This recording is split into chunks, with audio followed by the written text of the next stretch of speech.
Stories from around the corner. And around the country. You're listening to All the Best. Proudly supported by the Art Gallery of New South Wales.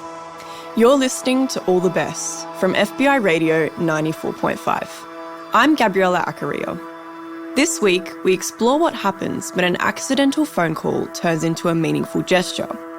And I'd like to make a gesture by meaningfully acknowledging that I'm recording from stolen and Gadigal land and pay my respect to Gadigal elders past and present, and also recognise that the area where FBI Radio is situated, Redfern, has long been a place of storytelling, strength, resistance and resilience for First Nations communities.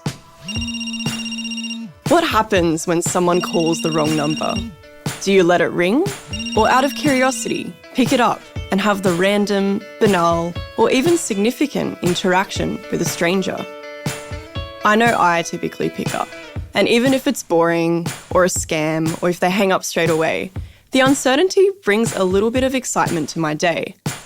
My personal favourite interactions are the text messages where I can't help but respond with, "Sorry mate, wrong number." Well, 2 years ago, Olive Brazill started receiving calls from strangers who wanted someone to just listen. So, from Detroit to New York, Olive tuned into the foreign voices on the other line. But it was not only a connection with random people, but a little social experiment that a man named Jack had established 10 years earlier. This is producer Emma on why she made the story. I started getting excited about making this story when I met Olive a few years ago. A mutual friend introduced us by dragging me up to her shed where Olive was sitting and saying, "Emma, this is Olive. She has a really cool story. Olive, this is Emma. She's a journalist." And we hit it off from there. And Olive told me this story. And it was so interesting to me. And we kind of developed it over a few years and talked about making it and talked about getting in touch with the artist. And it was a really cool story to make. And it was years in the making in a lot of ways. And it was really, really cool to work with Olive on this, because I think we both learned a lot about ourselves and had some really profound experiences that you don't always have when you're making a story like this. And we also got to learn from each other some audio stuff, and her music was really incredible for this piece. I think it's rare to have an interviewee or someone featured in a piece also be able to work on a production aspect of it, in this case, the music. And she was so intimately familiar with the subject matter, of course, that the music she made was just perfect. And I think it worked out really well. And it was probably the most fun I've had making a piece, and the most I've learned about myself and everyone involved. A content warning for this story. There are some swears and a brief mention of childhood sexual abuse. Please listen with care. Like 2 years ago, I got a call from a guy in Detroit. He just was like, "Hey, is this Jack?" And I was like, who's Jack? And he was like, "I'm sorry, miss, I'm looking for someone named Jack." And I was like, "Who's calling?" And he was like, "Oh, I found your flyer." And I was like, "What are you talking about?" And so this guy from Detroit starts telling me this story about, like, thinking he's gay and how hard it is to think he's gay. And, like, he tells me about, like, being sexually abused by his brother growing up, which is, like, really heavy and scary.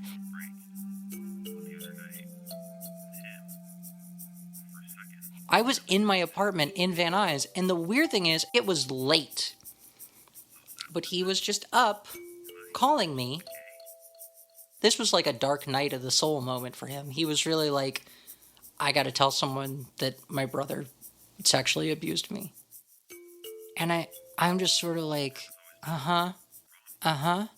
that's really hard, yeah, that's messed up.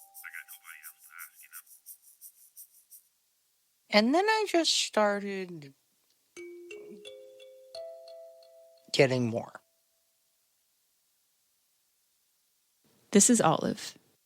She's a 31-year-old school teacher in Van Nuys, California. She lives with her roommate and 2 cats in a 2-bedroom apartment flooded to the gills with guitars. Was that the first time I met you? Yeah. Wow.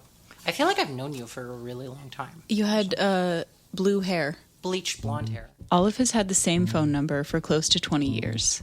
I think for me, it's a thing where it's like, I want people from my past to be able to contact me. I hate the idea of someone like 20 years from now wanting to reach me, having no idea how, and calling the number that used to be mine, and it just doesn't work anymore. But lately, it's not old friends who have been calling. It's strangers. Strangers with heavy stories who unload their baggage into Olive's arms over the phone and then disappear. Most of the conversations are one-sided. They just want someone to listen, a place to set down the heaviest things they're carrying. And they're all asking for someone named Jack. Olive always picks up. She doesn't ask too many questions. She just lets them talk. There is a really, significant part of me that is just like, oh, a stranger needs help? Like, get out of the way, because this other person is having big, huge, scary emotions, and you don't want them to feel like you don't care. She doesn't tell these strangers about herself. She doesn't push or pry. She's a listener, often at her own expense. If I talk about my feelings, someone's going to come out of the bushes and cut my head off, so I can't do that. It's the way she is, the way she's always been. Just be a microphone for the other person in the room.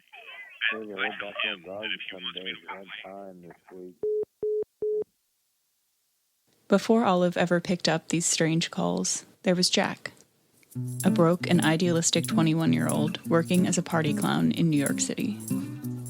In 2014, Jack printed out 400 flyers. They said, "Hello, my name is Jack, and for a minor fee, I will come to a location of your choosing, somewhere comfortable, and listen to you talk for an hour. No scams. I'm just gonna listen." Armed with a backpack full of the flyers, he set out into the city and started putting them up everywhere. Utility poles, subway stations, trees, sidewalks, railings. They were simple.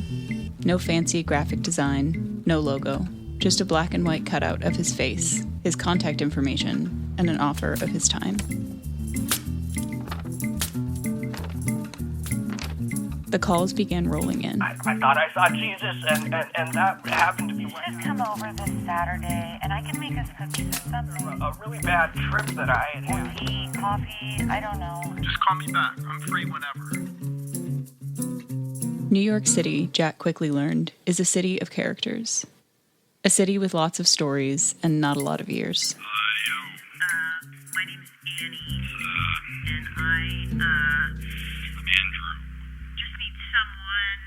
Let's talk. A city of millions of people who ride the train back to their little square apartments where they don't talk to anyone. I live in Prospect Heights. I'm in Brooklyn. Lots of people just wanted someone to listen to them. I'm kind of just inside all day. A K-hole. Too much ketamine. So it's a lot of solitude. He got calls, texts, emails. Jack was talking to a new stranger nearly every other day. I was telling him about how I had dropped my friend's baby on a piano. I felt My dad left when I was a kid. I had nobody to talk to about it. Soon enough, he found himself meeting up with people in person. He met with people in public parks, sketchy McDonald's, even their own homes. So that was For an hour, Jack became these people's therapists, their loved ones, a stand-in for their high school ex, their annoying boss, their distant father. from him like a month ago. He spoke to a veritable cross-section of the country's most populated city, and in it all, he found a through line. A lot of these people just needed connection. I felt so guilty. Eventually, after months of traversing the city, going inside strangers' homes and sitting in seedy bars and walking down dimly lit streets in unfamiliar areas with no protection and no means of self-defense, other people's baggage had begun to weigh him down. It was time to shelve this project. And he did. He stopped answering, stopped responding, and stopped meeting up with people. The calls slowed to a trickle and then stopped completely. Until, more than a decade after Jack had stapled that first piece of printer paper to that first utility pole in New York, Olive got a call in Van Nuys. And another, and another. More lonely people, more strangers with baggage to unload. And the strangers were asking for Jack. I think a lot of the time when I would get those calls, it would just send me into a little bit of a spiral. And I would just be like, I don't know. Is it Jack? Which, for her, is complicated. Just having people reach out to me and be like, is this Jack? A little bit of an identity crisis from like a trans girl point of view of just being like, if every part of your boat breaks and then you rebuild the boat out of different parts, is it still the same boat? Because Jack, the guy with the flyers, the number, the meetups, was Olive. Same person. When you transition and you change your name, people still have your old phone number. It's just like, yeah, that's just part of the deal. But for people to literally be calling and emailing me and being like, hey, is this Jack? That was kind of scary. The face on the flyer is a face she no longer sees in the mirror. The name is one she hasn't gone by in years. The person that the flyers are offering up to New Yorkers who come across it is, in a way, a person who doesn't exist anymore. I would have to go to like every subway stop I've gone to and like tear them down. And New York is rainy. It's like I kind of just figured it would go away eventually. But how, more than a decade after she put up the flyers, a decade in which she had transitioned and moved across the country, were people getting her number again? Like, my first thought, if I got that call 10 years later, would be, did a piece of printer paper last for 11 years on a signpost in New York? Exactly. And that was the thing that I was thinking was like, did somebody just like give this to you or so? Like, how did this happen? I remember him saying like, oh, you're in a book. I found your flyer in this book I was looking at. And I was like, what book? And he was like, it's just a book at an art store. And I was like, can you send me a photo of it? And he sent me a photo of the book. In 2022, 8 years after she had stapled that first piece of paper to that first signpost. And I was like, looking at it. Olive's flyer had been scanned and put into an art book. I'm looking at this photo. I've never heard of this book before. I have no idea what this is. A big, glossy coffee table art book alongside hundreds of other posters from the streets of New York. So getting the text messages with the photos in the book, it was like, it made me feel insane. Because at the same time, I was working as like a middle school teacher. So like during the day, I'm just like at my normal job, but all I can think about is like, somebody has my phone number and knows what my face looks like and knows what my name used to be. The book was just out there in bookstores, on Amazon, in people's living rooms. Being a trans woman, it's sort of like, okay, I feel a little vulnerable. Everyone knows my dead name. Everyone has my phone number. A past version of Olive had been immortalized, tied to the phone number she still has. And what's more, the other part of it that freaked me out was like finding out that the book had an exhibition associated with it, which meant that my poster was just hanging up in a New York City gallery for anyone to see. The flyer was going to be shown in an exhibit at an art gallery in Manhattan. They were doing this gallery showing. It was like a whole showing. And I remember being really scared. The date before it actually opened, I was so nervous because I was like, okay, this gallery is going to open and I'm going to start getting even more phone calls and texts and stuff. So much of transition is just a personal announcement to yourself of just like, I have changed my name. I have changed my identity. I am a new person now. So I think for me, it was a little bit of a thing where it was like the worst case scenario was happening, which is just I was being like exposed. Any semblance of progress I've made from like a transition point of view or like a personal anonymity point of view or anything is just gone because of this stupid poster I made a decade ago. Can I see that book for a second? The thing I'm wondering is how many people's phone numbers, like total, are in this book? I mean, there's a lot of numbers that are just like, yeah, 1-800-I-AM-GAY, 1-800-I fucked your mom. Is that a Chase receipt? 1-800-I-AM-GAY with 2 Y's. Substitute payment receipt. Like, that just seems Fresh new meat in New York. Andy, all the way from Baltimore, Maryland. Looking for a girlfriend, Dan Catarina. Looking for straight, gay, and or couple encounters. Girl, Andy. What's 347? I have no idea. Let's see if is it the same phone number? I think the difference, and the reason why I feel like mine is particularly egregious, because mine's one of the only ones with a face. Like, there's a face and a name. Most people, and this is the thing I have to remind myself constantly, most people aren't thinking about transgender women. But I personally am like, the fact that my name is in there and now my name has changed means it's one more facet in which I can never escape my name. 5647. For additional flyers to distribute. Do you want to get fucked in an ass? 4-5. Dicky poo girly girls. Ass fucking question mark? I like huge, giant, hairy, scruff bear daddy. Well, this guy. Okay. 4-5. Long dicks to fill up on beer. golden shower. Paul. 347. Did you ever reach out to the artist? I think I was a little scared to reach out to him. I just remember looking at his photo. And, like, maybe it's some primal thing, like when a cat sees a cucumber. I just saw that guy and I was like, that guy won't be nice to me. That guy will not be friendly with me. I don't think he'll be mean. I just don't. He's just got a face like a guy that I don't really want to talk to.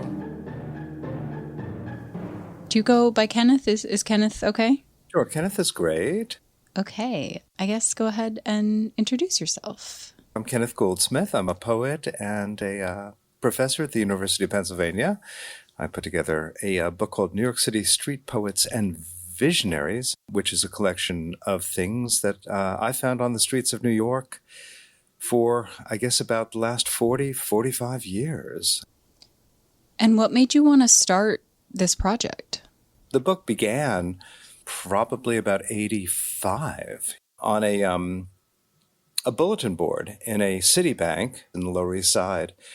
And people were just posting really strange things on there.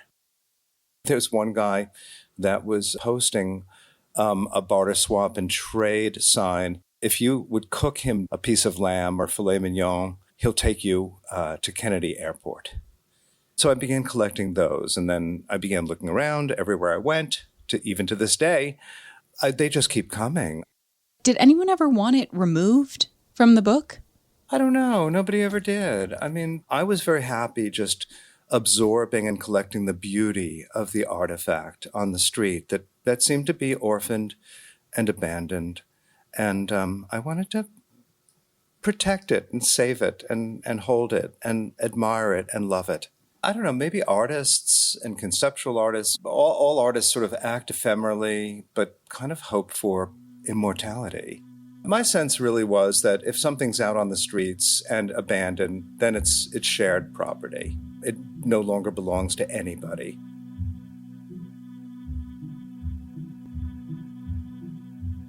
I have these very funny conflicting feelings about this. Because, like, my flyer, do you know which flyer was mine? Yeah. Yeah. The Jack. That was me. That was beautiful. It was beautiful. It's so funny because that's not my name anymore. It's still my phone number. And I don't know if it's the book or if it's just people remembering, but every once in a while someone will ask me if I will listen to them. And it's so odd because I recently got surgery on my head. My head looks different. And my name is not Jack anymore. So it was really bizarre to be like 10 years into a transition and get all those calls. It's weird. It was a weird feeling. That is really, really unexpected. This guy in like Michigan called me and was like, do you listen to people? And I was like, sure. And he talked to me for like an hour about like childhood sexual abuse. He seemed lighter at the end of the conversation. So it was like, maybe this worked. I don't know. I'm so in love with the poster that you made, but it's so beautiful to hear the story that you're telling. Can I ask you a question though? I mean, so your intention on this, is it an artwork? Is it a therapy project? What made you do this? You know, have you ever felt like you loved someone in the hopes that they would love you that way? Yeah.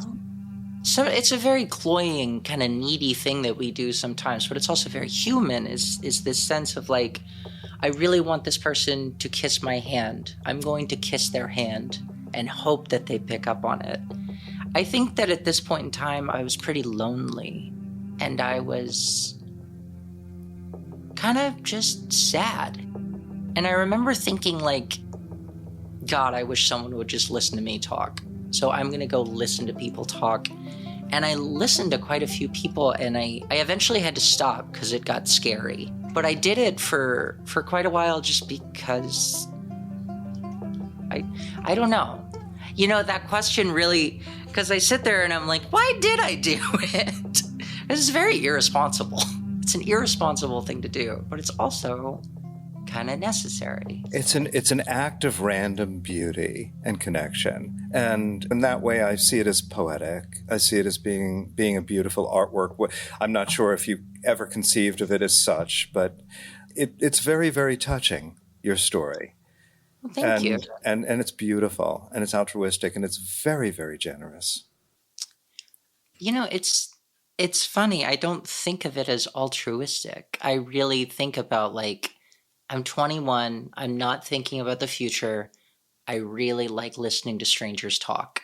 It in no way feels like a gesture of kindness at all. I've never really thought of it that way. So it's very odd to hear it described that way, because I guess it would come off that way to someone that is not in my head. You know, when you put something out there without explanation, we can't dictate its reception. And I've just sort of come to realize that nobody will ever really get any message that I really intend them to get. I'm thinking, like, so why did I take this poster? Why did I find this interesting? You know, I found the layout very beautiful. I found that the head, the expression on the face, very ambiguous and very inviting and very mysterious. And then the beautiful radio waves coming out. It kind of looks like a magic genie. Yeah. And the eyes are so deep and so beautiful. And the expression on the mouth is a half smile and quite friendly, but closed. What drew me to it was the very purposeful ambiguity of the face. And the text is gorgeous. A minor fee. Somewhere comfortable. And I love that no scams. I'm just gonna listen. The Gonna. This was pasted and selected an odd, beautiful, soft language.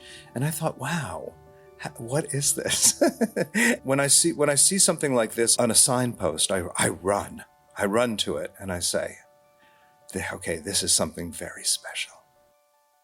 I got what I wanted out of it, which was a couple friends and a bunch of weird stories and some happier people. And it ended up in a book. It did end up in a book, which I never expected. I really never reached out because I was always like, he's like a college professor and an artist. I think he'll be mean to me. So, well, you're good at talking. I can see you're a talented talker. When they were talking to you, it says on your piece, I'm just going to listen. Did you respond? Did you converse, or did you just listen? I always gave them an option because I always said, like, I will be quiet for the entire hour, or this can just be a conversation that centers around you. And oftentimes what would happen is people would want to do the just listen option. They would get about 10 minutes into just listening, and then they would eventually say, like, this is awkward. Can you respond? And I'd be like, yeah. And so then we'd start talking, and it would always become a very kind of flowy, organic conversation that just so happened to be exclusively about them. I wanted to connect with people, but very much on my own terms. And there were a few sessions where I was quiet the whole time. And then at the end, I gave them advice. But like, I'm like a 21-year-old boy. What am I like? Yeah, I think you should get a divorce. Like, I don't know. I think that strikes me like in some way that maybe you were a folk therapist, which is such what a beautiful term. I might put that on my Instagram bio. Folk therapist. Yeah. But also, I still think, Olive, that you have a great story. That just listening to the passion, what you've probably heard There's a beautiful, extraordinarily touching and unique experience that I'm so privileged to hear. Thank you. Well, thank you. Thanks for putting it in the book. I really did not know what to expect from this conversation. Well, also, listen, guys, I don't know if the upkick on your phone beginning to ring again came from the book. I apologize if it is inconveniencing you or freaking you out in some way. I really, really did not mean that to happen. And if it has caused you any kind of unpleasantness, I apologize. Your impulse, what you have, is something they can't teach, and that's empathy, and that's curiosity. Thank you both. And Olive, thank you in particular for your beautiful gesture that you put out into the world. It's gorgeous and inspiring. Thank you. I really appreciate that. Well, there you go. After 2 years, you talked to Kenneth. How do you feel? I feel like I need to call my father. He was so nice. I want to cry. I am crying. Oh my God. What a sweet man. Maybe he's seeing something. Maybe maybe 21-year-old me is right. Maybe the folksy, artsy, silly, whimsical things that I just want to do are worth doing.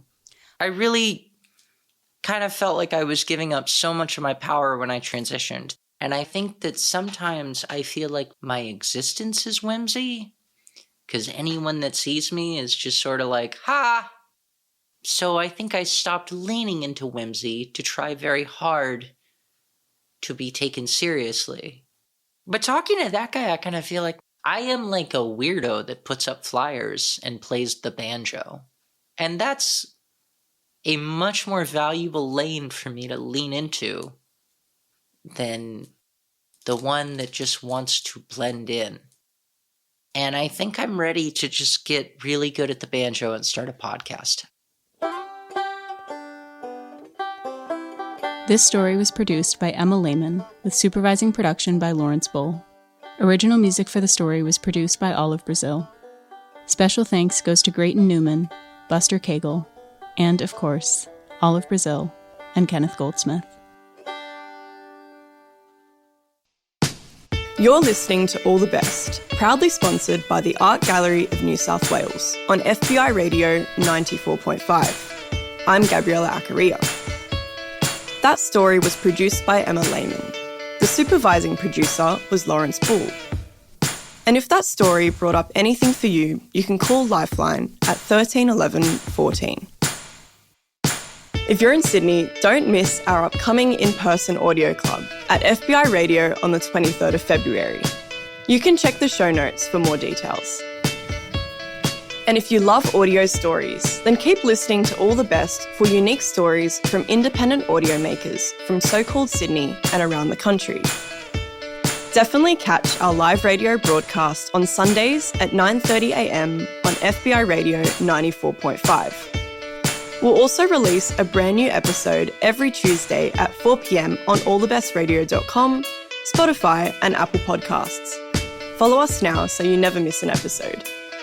All the Best is made at FBI Radio on Gadigal land in association with SYN and 3RRR on Wurundjeri Woi Wurrung and Boon Wurrung lands and 8CCC on Arrente and Warramungu lands. The All the Best executive producer is Mel Bakewell. Catarina Fraga Matos is our events and partnerships coordinator. Kwame Slusher is our production manager. Patrick McKenzie is our community coordinator. And a special shout out to all the volunteers who helped to make All the Best possible. Shining Bird composed our theme music, and Annie Hamilton designed the artwork. We're heard across Australia on the Community Radio Network. And we're made possible by the Art Gallery of New South Wales and the Community Broadcasting Foundation. You can find our full archive of almost 700 episodes at allthebestradio.com. I'm Gabriella Accaria. Thanks for listening.